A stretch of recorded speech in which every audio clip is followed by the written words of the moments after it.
Hi, and welcome to our podcast. My name is Ann Madison. I'm the director of Peace Restored. Today in our podcast, we're going to be talking about a topic that might be a little heavy for some of our listeners, but it's nonetheless a very important topic. We're going to be discussing the topics of recovery and stigma reduction. Today, I have joining me Addison Willis to have this discussion. Thanks for joining me, Addison. Of course. Thanks, Ann. Yeah. So before we get into the bulk of what we're going to be talking about today, I thought it might be good for us to kind of take a moment to really define the words recovery. So when you think about the word recovery, how would you define that? What would be kind of a broad definition? Yeah. Well, first, I think it's important to note that you can be in recovery from many different things. I think when we Yes. think of recovery, oftentimes we think of like a substance, and people can be in recovery from different types of eating, gambling, porn, sex, Yep. anything like that. So I would just say, in my own words, recovery is just abstinence and like a fulfilled life without a use of a substance, activity, that rush of dopamine. Okay. Yeah. So when you think about the recovery space, and especially the work we do here at Peace Restored, are there things that you might see that maybe cross over with recovery? Yeah, for sure. I feel like I see a lot of trauma and a lot of addiction that kind of merge together. Yeah. They're very co-occurring. A lot of times when people are having trauma, really bad anxiety, they're using substances or they're using different outlets to get this sense of relief. Yeah. We're often looking for something to feel that, like you said, that relief or some way to disconnect Right. or separate from those sometimes heavy feelings. What can I do to cope? Right. And so it's something we talk about a lot in the counseling or mental health space is coping mechanisms. And sometimes those substances can be a negative coping mechanism. So one of the other words we talked about at the beginning of the podcast was the word stigma reduction. And so people might know those two words, stigma and reduction, but when we associate that with recovery and stigma reduction, when you think of those words, what is it that we're trying to accomplish? Yeah, so I think as a community, a society, everyone views people with addictions as less than. Yeah. Right? People view them as not worthy. They can't ever get better. They're always going to be stuck in this trap, this circle. And the stigma reduction piece of it is, how do we take that power away from society and give it back to the individual? Right? So. Right. Because what you're going through in that recovery space or the addiction that you've gone through doesn't necessarily define you. It's an experience that you've had. Right. But many a times culture can say, if you're an addict or if you've been through an addiction, that must be who you are. Right. But we're trying to help change that, kind of flip the narrative, right? And say, that's not truth. Right. Truth is that's been an experience. There's many things that we can experience in our lives, in our culture, and our time here on this earth. There's lots of things we experience. It doesn't mean that's who we are. Right. Like from a basic standpoint, we could say somebody could experience a really bad car accident, but that doesn't define them as a person. Right. And so, but we do that a lot of times in the recovery space. Totally. Like, oh, they are an addict. Right. Like, they are an alcoholic. Right. Right. But no, they struggle with that substance. It doesn't mean that's who they are or where they'll be for the rest of their life. And so that's why we like to use the word recovery as well, because recovery, I think it implies hope. Totally. And I think being in that space helps people realize that there is a way out. Right. Light at the end of the tunnel. Yeah. So can you, so when we start thinking more about recovery and stigma, some things that come up in the recovery space, I think, is the word shame. Shame is a word that can really define, because shame tells us I am bad, right? Right. And so when we think about shame and stigma, can you expand a little bit about that in the context of how those two words kind of go together? Yeah. So shame is kind of the idea of how one views themselves like negatively or Mm-hmm. how others view them. So you're inherently bad. You Mm-hmm. are not good. You're never going to recover. Those kind of lies you tell yourself. Um, and I think it's important to differentiate guilt between shame because a lot Mm-hmm. of times that Yes. gets mixed up.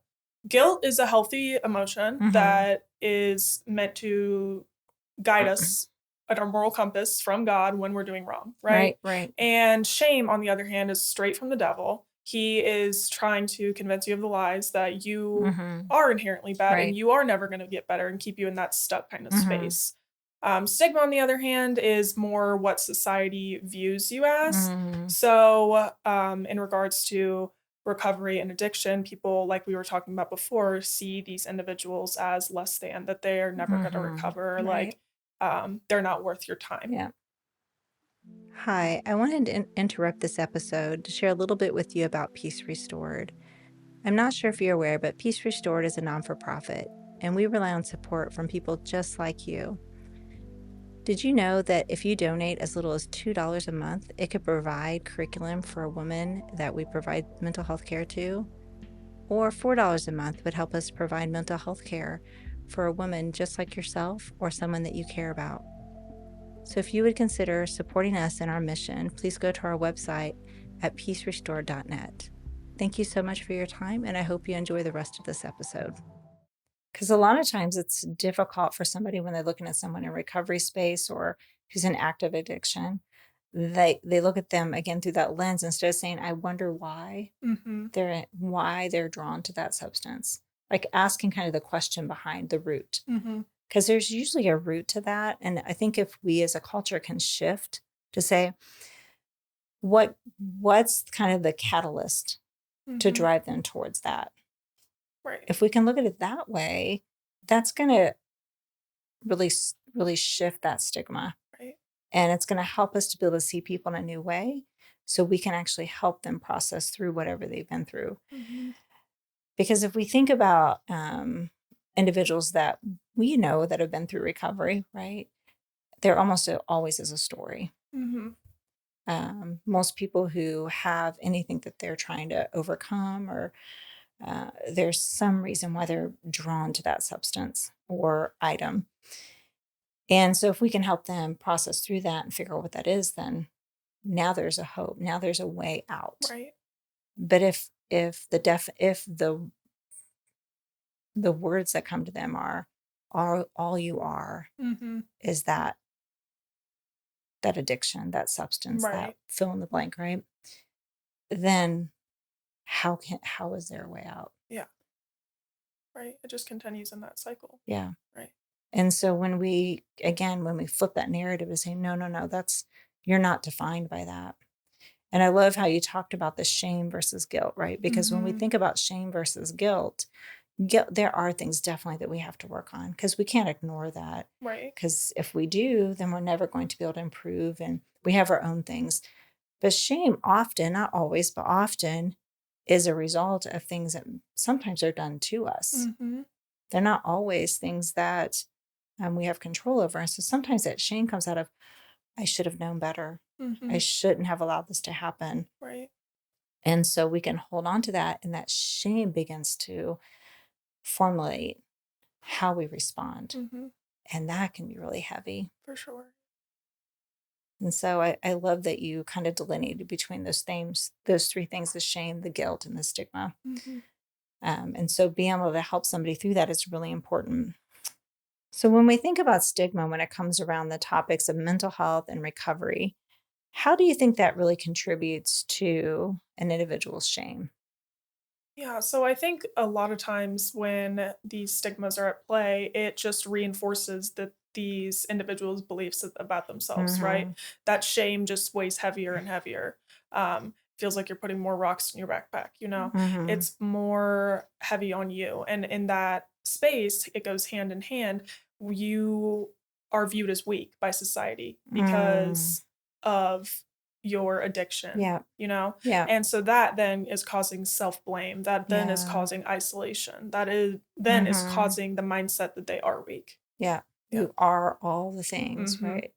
you're weak, you're not good enough. Right. I love the analogy of the rocks in the backpack because you can, I don't know about you, I'm a very visual person, so I can almost visualize like every time someone adds a stigma Right. or shame to them, it just adds that weight. And I can feel that weight on my back, right? And it's like you can almost feel like somebody's putting that heavy weight on you, like it just pulls you down. You're like, I don't even want to continue on. Right. And so that would draw me, if I'm someone in that recovery space or struggling with an addiction, that would draw me back to wanting to use more. Right. Instead of feeling like, oh, there's hope, I now need something. Totally. So I can continue forward because that weight is so heavy.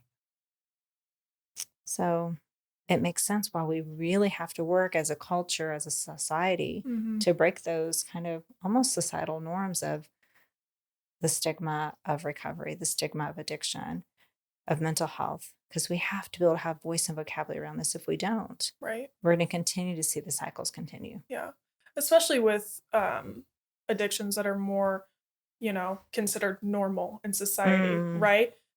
Compare someone that's doing meth is a little different than someone that's drinking alcohol. Right? People are still struggling with addiction. People are still looking for hope and recovery, but the societal standards for that are completely different. Yep. If you're not drinking, you're weird. Why are you not drinking? Right. Why? What's wrong with you? What's wrong with you? Right. Everybody drinks. If someone says, "Oh, I don't do meth," people are like, "Oh, well, that's really good. That's good. Great. That's a good habit." Yeah. So it's just, you also have to look at that, right? You do. There's some, because I think we can even take that a little bit more extreme than between meth and alcohol, right? We could talk about food addictions. Totally. Yeah. Because there's many people who struggle with what they eat or they struggle with what they don't eat because they might purge and binge and whatever.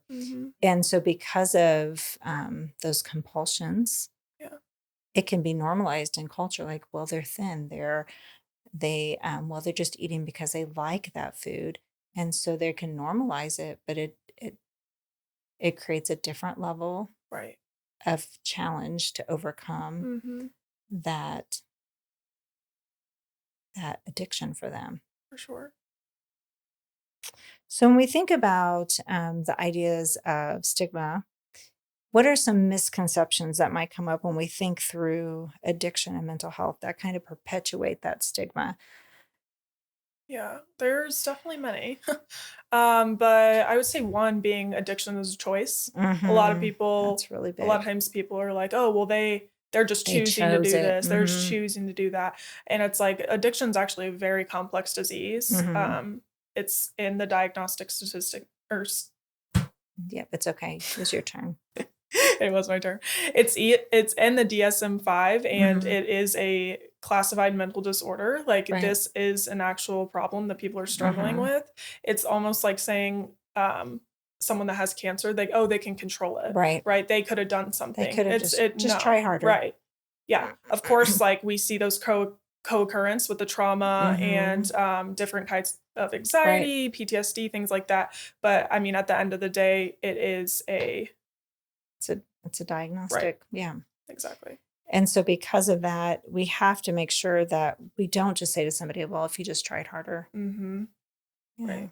Like you said, you wouldn't go up to somebody with cancer or with any physical ailment and say, well, if you would just try harder or just stop doing whatever it is. There's an old YouTube video. It's a Bob Newhart video that kind of popped in my head as we're talking. It's like, and what he talks about in that video, he's doing a counseling session. And I don't know if you've seen this before or not, but in the video, he has a client that comes in, and the whole stick is whenever she says something, he yells at her, "Stop it." And I'm kind of thinking about that, could you imagine like every time somebody goes to do something in their recovery or, whatever their behavior is, and somebody just yells, "Stop it" at them. And that's essence what we're saying when somebody has a choice. Well, if you could just stop it, it'd all be better. Yeah. And if it was that simple, then people would do it. And people would just stop. Right. But it's not that simple. There's so much that goes into the world of recovery and addiction. What are some other things that are misconceptions in this space?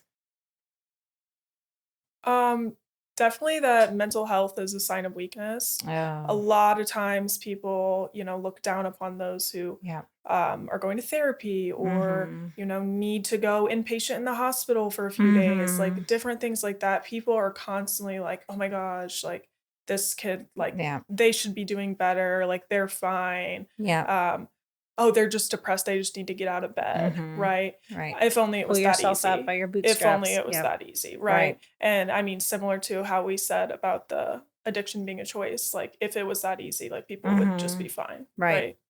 Yeah. If it was that easy, it would, well, the world would be a different place. It definitely would. Yeah.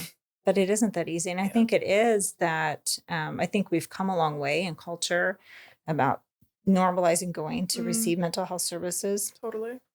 But there still is, I think, some conversation around the idea that if you're receiving therapy, counseling, that there must be some really deep hidden thing that Mm-hmm. you're, but maybe somebody needs to go to therapy because they just need to process through whatever their life experience is. Right.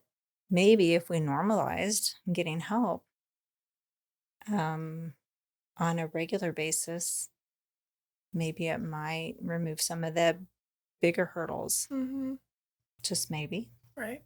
And so I think it's the idea that kind of what we try to do here is make mental health more accessible for everyone, Right. instead of saying it's only for whatever, or that it's not necessary Yeah. unless you're It definitely doesn't discriminate, that's for right. sure. It doesn't. Any age, any Mhm. race, socioeconomic status, like Yeah. anyone can be affected by Right. it, totally. So. And so as a culture, we need to say it's okay Mm-hmm. if you need to get help. Because if we don't give people a space to get help, that's when the recovery becomes even more of a challenge. Right. And so we have to reduce the stigma on both. Mm-hmm. It's not a one or the other, it's a both and. Yeah. So, and then when we think about continuing that misconception idea, I think the last one that we kind of think about is that we want to oversimplify Mm-hmm.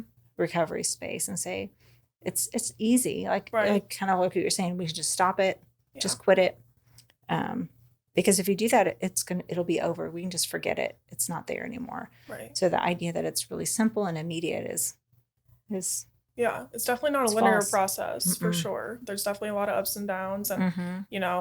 being in the recovery space, life is still going to happen. Mm-hmm. And you just have to find new ways in your recovery to handle life. Yeah. When challenges arise, what are you going to do? Mm-hmm. Can you have serenity in the midst of the storm? Mm-hmm. And that's what recovery is all about, is finding that peace, even Mm-hmm. not using a substance or Right. not engaging in a behavior or Mm-hmm. Yeah, because if you can't, it's gonna take time to get there. Yeah. It's Oh, not yeah. it's not an overnight process. Right. Yeah. Because I don't know how to say it, but it just takes time. For sure. Which is the worst thing Right. you want to hear when you're in that space, right? Yeah. But I think that's the problem, is in our culture we want to rush it. Mm-hmm. We want to say just get it done. It's like we want Right. everything to be in a microwave. Yeah. Just put it in there, zap it, get it done. Mm-hmm.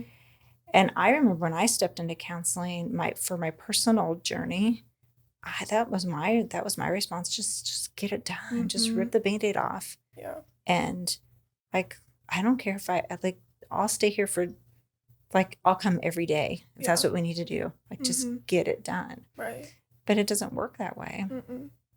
And so I think we have to allow space for healing. For sure. We have to allow space to process through whatever trauma we've been through, whatever experience we've been through. We also have to allow space to let the work be done. Yeah. Because just like you said, recovery isn't something that happens overnight. And Mm-mm. some days it's going to be good. Right. Some days it's going to be really hard.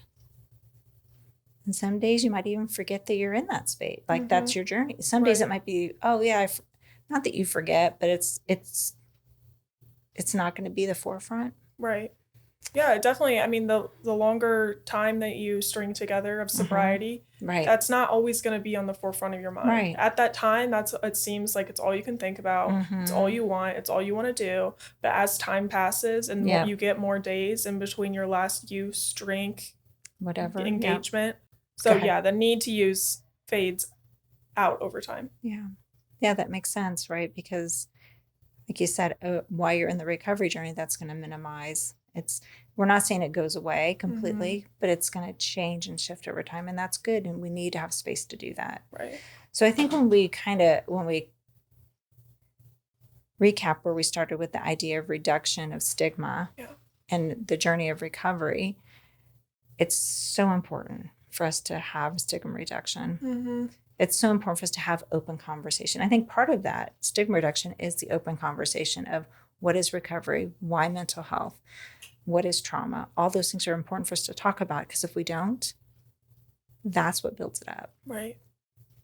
Because I don't know about you, but for me, before I knew it was okay to talk about certain things, that made whatever it was 10 times bigger. Totally. Takes the power of it away when you are able to voice it to someone else. Yeah. And so we as a culture, we have to give a voice to those bigger things. And they can be scary to give a voice to. But if we don't, the voice on the inside of the person struggling is louder than what they're ever going to hear on the outside. Right. And that's what we need to shift. So hopefully we can continue that work here at Peace Restored. For sure. Of changing the tide of what recovery looks like. Changing, kind of flipping like we said, flipping the script or flipping the narrative on stigma. And helping to give people a voice. Yeah. So if there's one thing you would say to someone that's in recovery and they're just starting their recovery journey, what would that be? I would say recovery is giving up one thing for everything, and addiction is giving up everything for one thing. Wow, that's great. Thanks, Addison. Yeah, thank you, Anne.